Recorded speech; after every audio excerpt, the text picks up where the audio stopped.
All right, ladies and gentlemen, welcome back. Two men in black and white and honest conversation. Mark and Brock here with you. The end may be near. Listen for honking horns, celebrations, traffic stoppages where people just jump out of their vehicle and start cheering. Cankle's McTaco Tits was seen yesterday morning.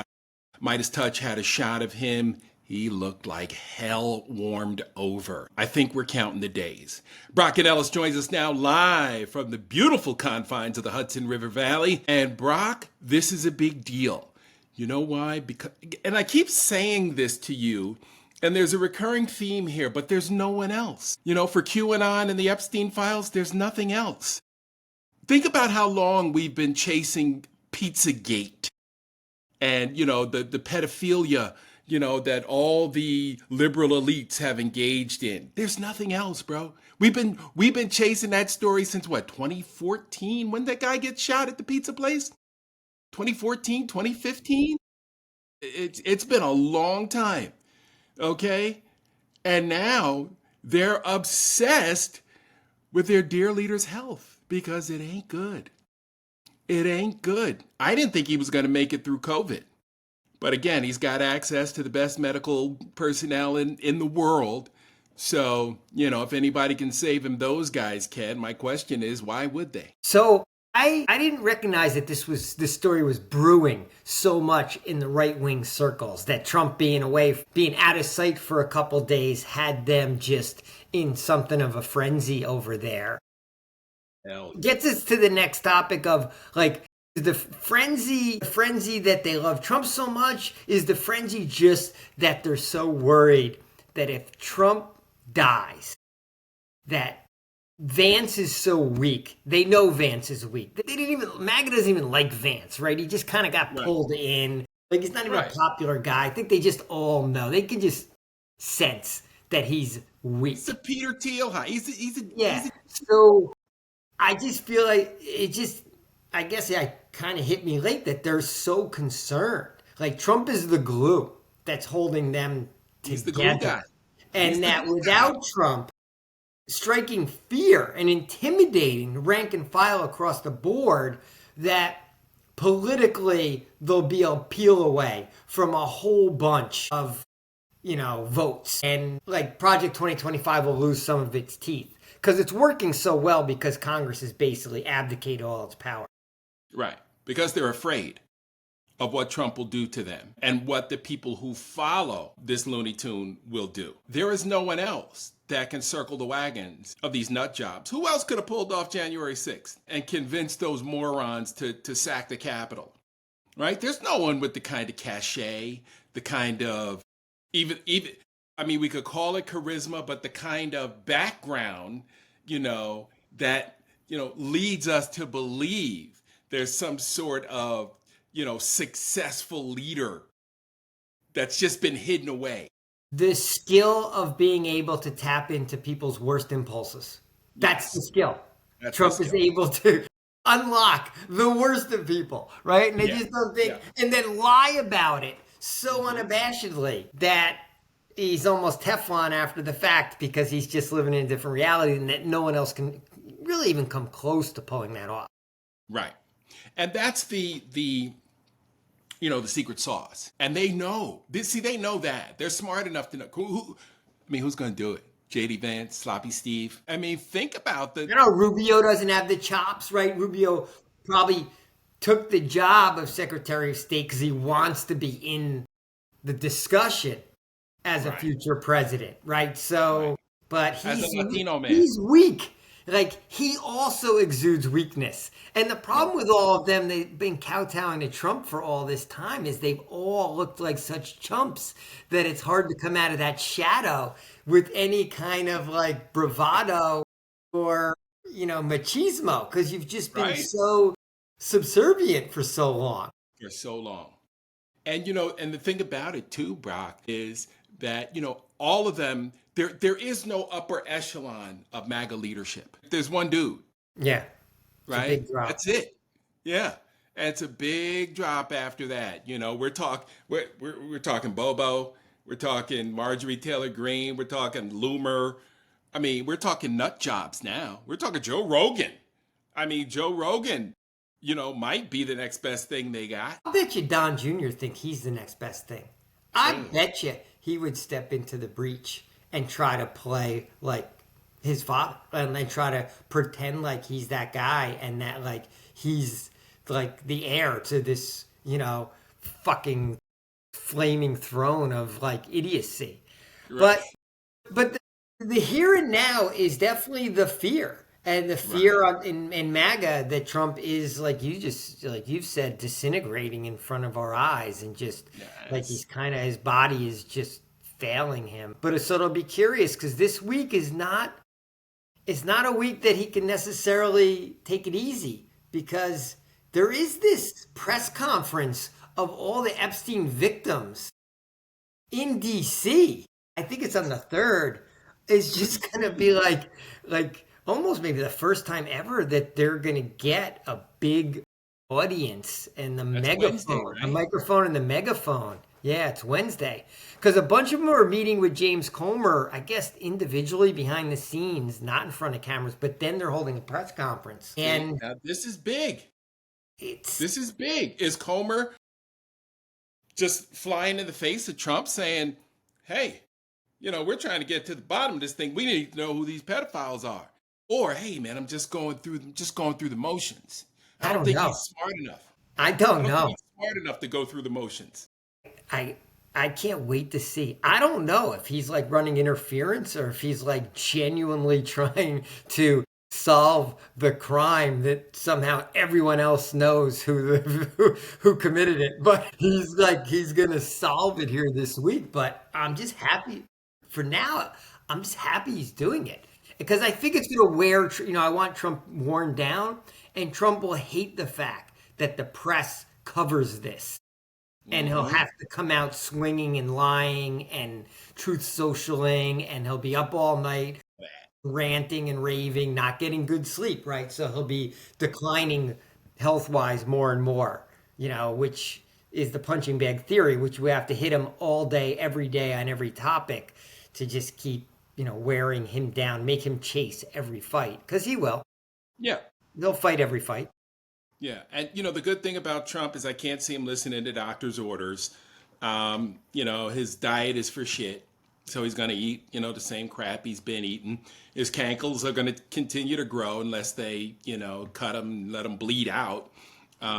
Just kind of...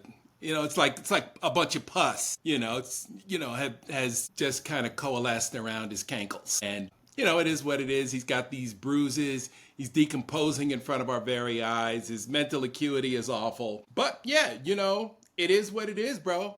And all we could do is sit here and wait, because we will see this thing go up in flames as soon as this guy kicks. There is no, second coming of Trumpstein. He's out of here. And I know you wanted him to be beat down by the people, and so did I. But the people, we've got our heads up our asses. Like we're not confronting the authoritarianism. ICE patrols last night, a video from DC on a basketball court, a pickup basketball game. ICE troops on the court with flashlights. What, they were breaking up the game? You can't even get a full court run in D.C. now because the ICE has got to be walking across the court? Not when you're brown. And everybody left. The one guy videotaping was clowning the ICE chumps. But, people don't even want to deal with it. And look, you've got wealthy, well-educated white Americans in Georgetown, in a lot of D.C. Predominantly, that's what you have. White folks that are in D.C., well-paid, well-educated professionals. And they're putting up with this shit in their city? Well, D.C.'s been, they've been protesting pretty consistently. They've been pretty hard. They just haven't gotten people behind him. Well, the other thing that's going to get really interesting is it looks like they're going to Chicago, right? That's kind of set in stone, right? No one's talking about it, and that other, what's his other maniac, Homer or something. Holman. But the mayor, Brandon Johnson's already, they're putting things in place that's going to make it more confrontational, right? They outlawed having masks. Right. Masks. So what's going to happen there? Are Chicago Right. police going to arrest ICE for being masked? I look It's going to forward be to that interesting. day. I'm looking forward to that. Let's see that. Yep. Because who's got superseding jurisdiction? Those are legal battles that are going to need to be fought in court, right? Because the first ICE agent that gets snatched up and taken down to the Cook County Jail, you know what I mean? What follows that confrontation? EPD versus ICE? EPD versus the Proud Boys? 3%? Like, who's going? Dean Cain ain't going. I saw him I wrapped don't up in know. a. I mean, and will people be out on the street to watch this action? Like, will the people of Chicago get out there? Will they actually back their police force? You think of all the animosity between people of color and policing.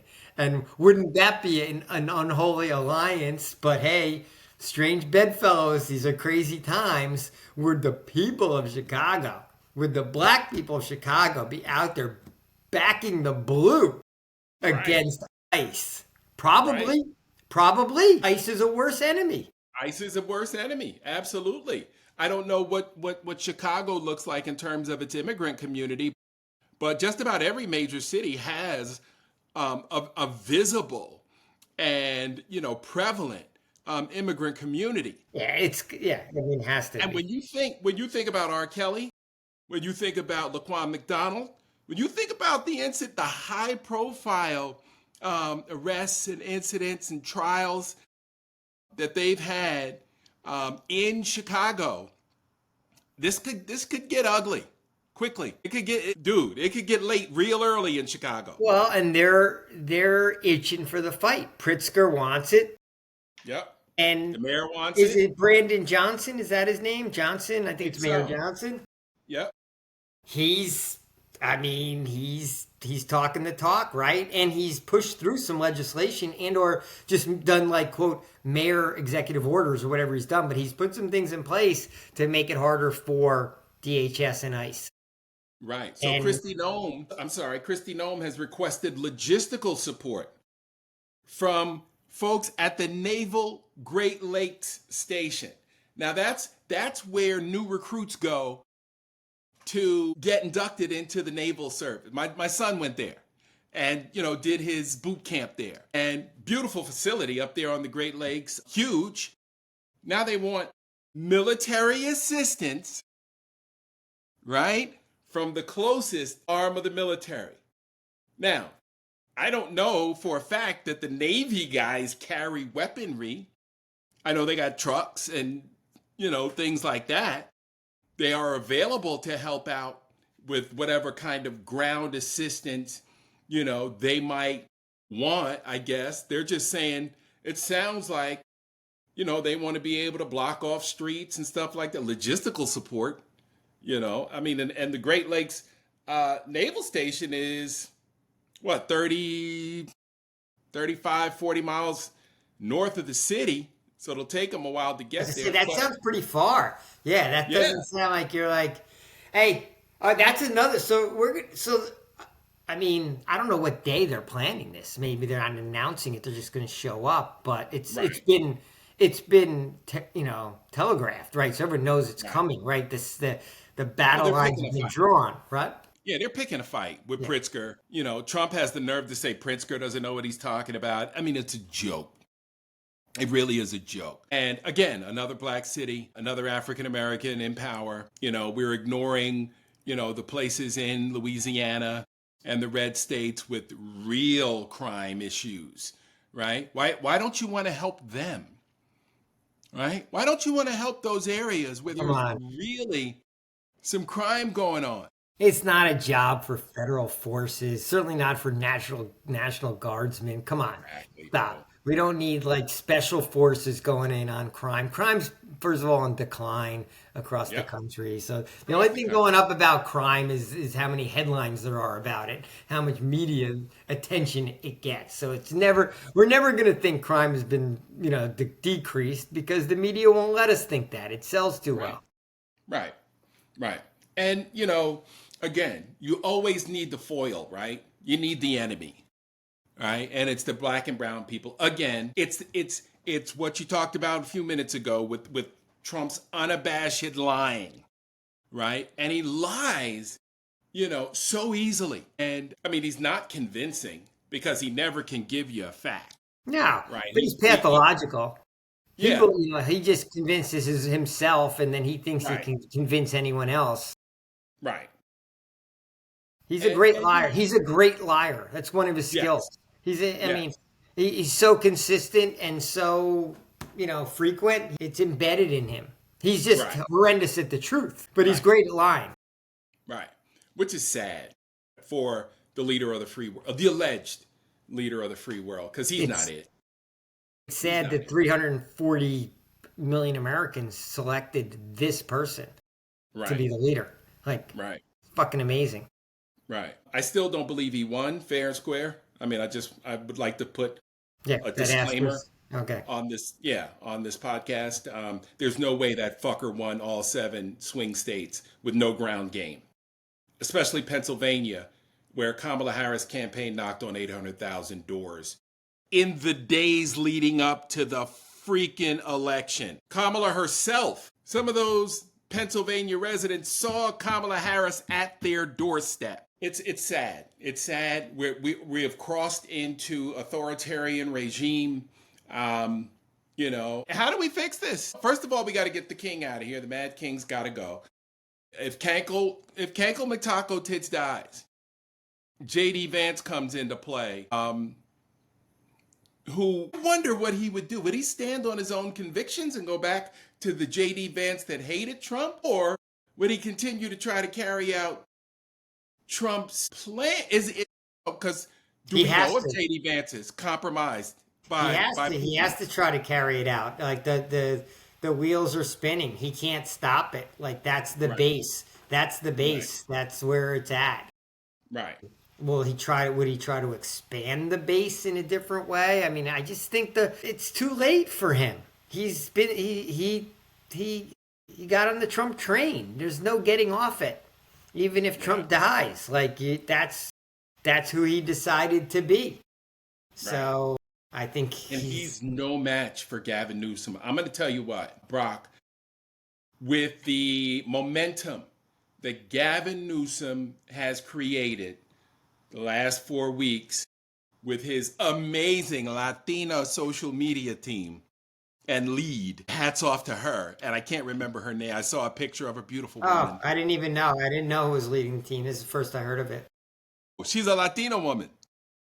And she's killing Trump. And she and Newsom are wearing them out on that Twitter feed.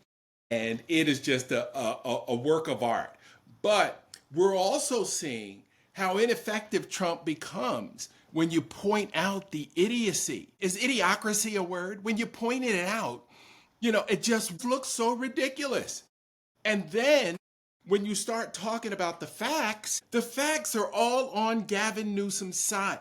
Gavin Newsom, as he's skewering Donald Trump, is making his case for president. Right? He's talking about the 4th largest economy. He's talking about the things that they're doing in California. He's talking about reparations. That touches a nerve of black folks. Black folks like to hear that we're at least going to have a conversation. So he's doing things and saying things that are getting under Trump's skin, but are also laying the groundwork for a presidential run. And I think he has been so effective. All he has to do is keep it up. I mean, he's going to have plenty of fodder from Trump in his late night tweets. You know, that's another thing that went away while he was disappearing, those late night tweets, right? So, you know, something must have been wrong for him to disappear for 3-4 days, only peeking his head out of a window on Saturday, you know, just enough for somebody to get a shot of him looking just horrendous. Yeah, Check out Gavin's Twitter feed. didn't he randomly yell at someone who was working on like a White House Yeah, also? Like he's talking about like angry grandpa off the fucking right. rails.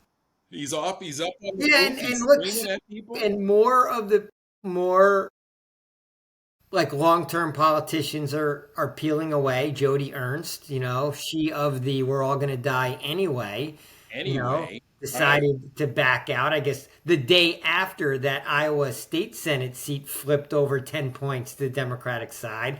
Clearly, Ernst thought she was going to lose. I mean, she probably saw no way back from that Yeah. ridiculous fucking Heck no. Instagram she did from what cemetery or something, Yeah. which makes so she peels away, makes, if there's elections, makes that seat much more winnable. She just clearly thought she wasn't going to win it. I mean, Susan Collins got just fucking berated by her electorate up in Maine, and I wonder if she's going to put herself through another election. Right. Because I if can't this see is it. what campaigning is going to be, is getting berated everywhere you go, which Everywhere is, you go. by the way, what it should be. Like Right. some of these old, tottering, like over the Fools. hill, you know, losers. Right. I wonder if there's more that are going to walk away. Yeah. It's got to be. It's got to be because you're on the wrong side of history. You're making huge mistakes when it comes to making life better for Americans. I mean, Bob, the simplest things we don't, do we even know if we can get COVID vaccines this winter, this I fall? don't know. It's Do restricted. we even I know? can't figure out in New York State if I don't even figure out if I can get it yet. I mean, I guess there's the new vaccines come out in September, but nobody knows. I mean, Bernie Sanders came out and called for RFK to resign, but like no one resigns, right? Right, Just because somebody right, calls for it. The right, fact is Bernie did what he could. He voted against RFK getting, approved, but right, didn't have the numbers. So like right. it was that fucker Kennedy from Louisiana who was a doctor who could have maybe, turned the tide against RFK Jr. and he rolled over and voted for him. And now he wants greater oversight of health and Right, human services. Oh, now he wants right. the oversight. After he listened to RFK talk about all that craziness. He's a medical doctor and he still Doctor. voted for him. I mean, that just shows only Trump can make that happen, right? JD Vance is president. No way Kennedy votes for. I mean, the Not Kennedy at of all. Louisiana votes for RFK Jr. Right? Not Only at the all. fear of the wrath of Trump gets somebody to make that decision. So against everything that they were like their life has been about. Yep. Absolutely. And the thing about it also, Brock, is that here are these people who are living with themselves saying, "Oh my God, I just voted for this nut job." What person in their right mind would go to him for medical advice? Who's going to go to Dr. Kennedy? Come on, it's You and absurd. RFK are saying that vaccines are actually killing people. Is that what you're saying? You know any 35-year-old polio survivors? No, they don't exist because Mitch polio McConnell. ain't been around. Mitch McConnell had polio and he won't even stand up and say something, right? But it's just like the way 90-year-old, what's his name from Iowa, Grassley, who his whole career was Grassley. all about supporting whistleblowers. And then when the whistleblower against Trump and he fucking basically, buries the guy, buries the story. And as if a lifetime of like making this like a pillar of your political career at age like 92, threw it out the Right, window. Only right. Trump gets people to do things that are so against what previously had been what they were all about. I mean, there was a clip today of Rubio talking about supporting USAID. Right, Like old Marco Rubio as a senator. Flash right. forward 10 years later, and he's the one stripping it away. Only Trump can get people to do like the worst things that they ever probably never even imagined it was something they would ever do Well, in their lifetime. did you see they want to strip? Trump wants to kill the rural affordable housing program that has provided housing in rural areas at affordable prices, and they want to get rid of it. Now, who is that targeted at, Brock? Right? There's only so many black folks living in rural I was areas. going to say they want to target black and brown people, but this one's just going to hit like the It's gonna rural hit your poor, MAGA. rural white poor people. Yeah. So they're going to lose all their health care. They're not going to have hospitals, and now like they're going to be, fighting to stay in their homes. Like, and they're the core. It's just, it's Right. kind of amazing. It just shows ultimately it gets to everyone. And it's as much a class war as it is a race war. It's both at the same time. Yep. And that's Project 2025, loud and clear. But again, it loses a lot of steam when we cut the head off and our fearless leader, the clock is ticking on him, fearless. He's not fearless. He's a coward. But yeah, the clock is ticking on him. We're pulling for cholesterol and, it is what it is, bro. I think that's the road to the rebirth of this country is getting that fucker out of the way. J.D. Vance has zero charisma, zero cachet, no leadership skills. In order for him to win an election, they would have to steal it, with all the digital might that they have. Yeah, I'm sure they're already planning it. Yeah. I'm sure they're planning it. Yeah. Because Trump could just cancel elections. JD, I don't think could get away with that, right? The American people would he's an easier target to rise up against. Right. All right, quick hit before we get out of here. Quick hit. So I want to go back to Taylor Thompson, the black woman tennis player at the U.S. Townsend, black woman U.S. player at the U.S. Open, who lost today, unfortunately, after having like 8 match points. Right. But, she was getting a lot of praise for how she handled the racist incident at the net when the Latvian player chewed her out after the match. And it was interesting because I was reading headlines to my wife this morning. I was like, oh, this Taylor Townsend, really gaining a lot of fanfare for this incident and how she's handling it. Mm-hmm. She's really getting a lot of praise for handling it so well.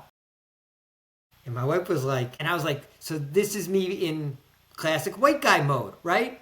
I'm like straight mainstream media mode. She's handling it well. Why? Because she's taken the high road.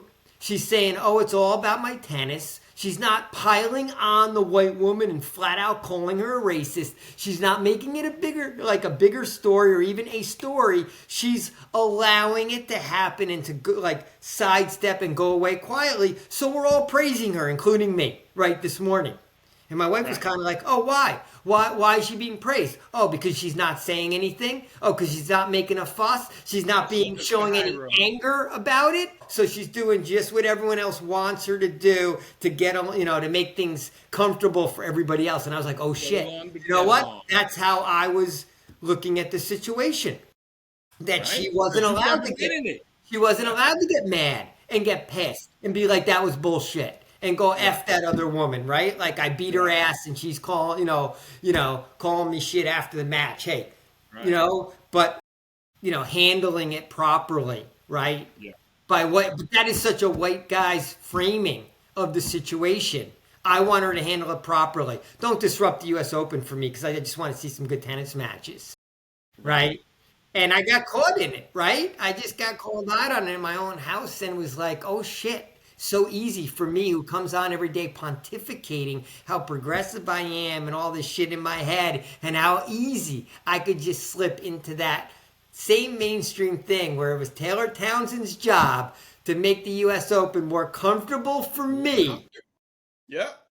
Even though she was the victim, but she needed to make it more comfortable for me enjoying my sports.